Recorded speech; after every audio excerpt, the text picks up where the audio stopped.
ओहो, तू रोता बहुत है। अच्छा ये बता, भूख लगी है? खाना खाया?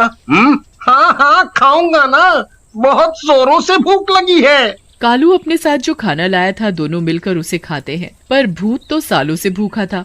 इतने दिनों बाद खाना देखा तो जल्दी जल्दी सारा खाना चट कर गया और कालू भूत का मुंह देखता ही रह गया। खाना खाकर दोनों घर चले जाते हैं। मुझे खाना दो, मुझे बहुत भूख लगी है। इतना स्वादिष्ट खाना मैंने पहली बार खाया है। और दो। अरे तू रोता क्यों है? मैं तेरे लिए अभी खाना लाती हूँ। माँ खाना बनाती है और भूत खाता ही जाता है, खाता ही जाता है, बस खाता ही जाता है। माँ खाना बनाते बनाते थक जाती है और घर का सारा राशन खत्म हो जाता है। और दो खाना। ओ भूत, अब कहाँ से दूं खाना? सारा राशन तो तू खा चुका है, अब घर में कुछ नहीं है खाने को। अरे माँ, ये सदियों से भूखा है, आज इसने मेरा खाना भी खा लिया। तभी गांव से मुखिया आते हैं अपनी बेटी की शादी का न्योता देने। भूत भूत भूत भूत, भागो भागो सभी, नहीं तो ये हमें खा जाएगा। मुखिया जी डरिए मत, ये आपको कुछ नहीं करेगा, ये हमारे साथ ही रहता है। कालू, तुम बोलते हो तो मान लेता हूँ कि ये किसी को कुछ नहीं करेगा। मुखिया जी, यहाँ कैसे आना हुआ? अरे हाँ, मैं इस भूत को देखकर सब भूल ही गया था। कल मेरी बेटी की शादी है, आपको न्योता देने आया था। फिर मुखिया वहाँ से चला जाता है। अगले दिन गांव में शादी की तैयारी चल रही होती है, तभी वहाँ कालू और भूत पहुँच जाते हैं। भागो भागो, गांव में भूत आया है, ये हमें खा जाएगा भैया।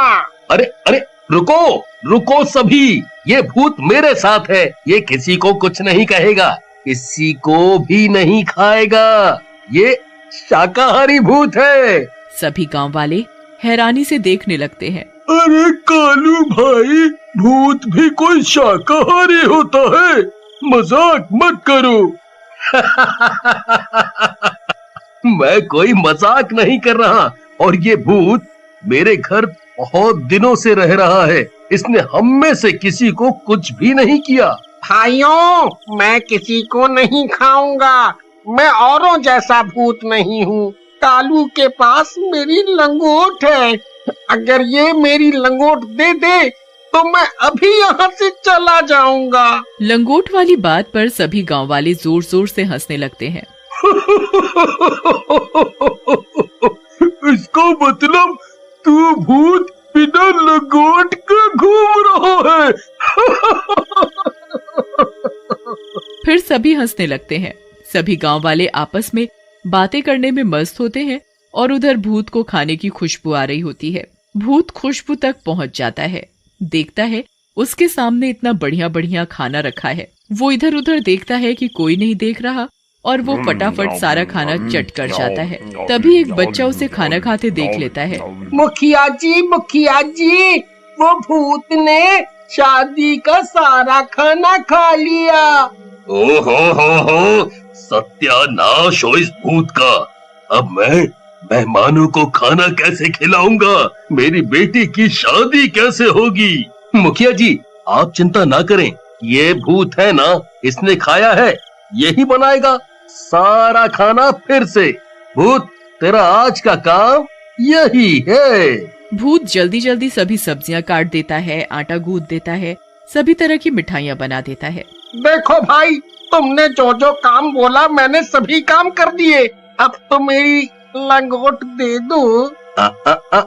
अभी नहीं दूंगा, अभी बहुत काम है। भूत फिर से जोर जोर से रोने लगता है।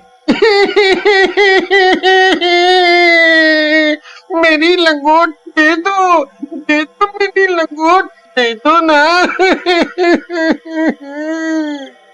सभी बच्चे देखते हैं कि एक भूत रो रहा है और वो भी एक लंगोट के लिए, तो उस पर सब बहुत हंसते हैं।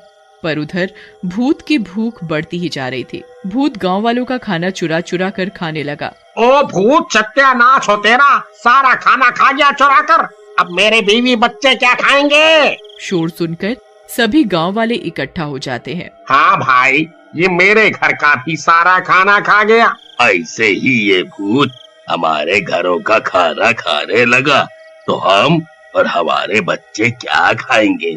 है वो तो भूखे ही रह जाएंगे भैया। इस भूत का कुछ तो करना पड़ेगा।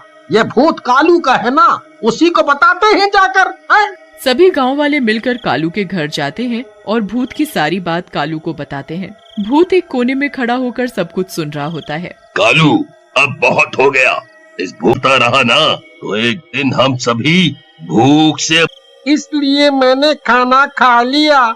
मेरा पेट पता नहीं क्यों नहीं भरता। कालू, मैंने तुझे पहले ही बोला था, इसे लाकर कोई मुसीबत मत खड़ी कर देना। देख, अब इसने पूरे गांव वालों को दुखी कर रखा है। देख भूत, तेरे लिए मैं गांव वालों को तो दुखी नहीं देख सकता। सभी गांव वाले मेरा परिवार हैं। तू अपनी लंगोट ले और यहाँ से चलता बन। कालू भूत को उसकी लंगोट दे देता है। भूत लंगोट पाकर बहुत खुश हो जाता है। आप सभी की मुझे बहुत याद आएगी। आप लोग कभी भी मुझे याद करोगे तो मैं यहाँ आ जाऊंगा। अरे नहीं नहीं, हम तुझे कभी भी याद नहीं करेंगे।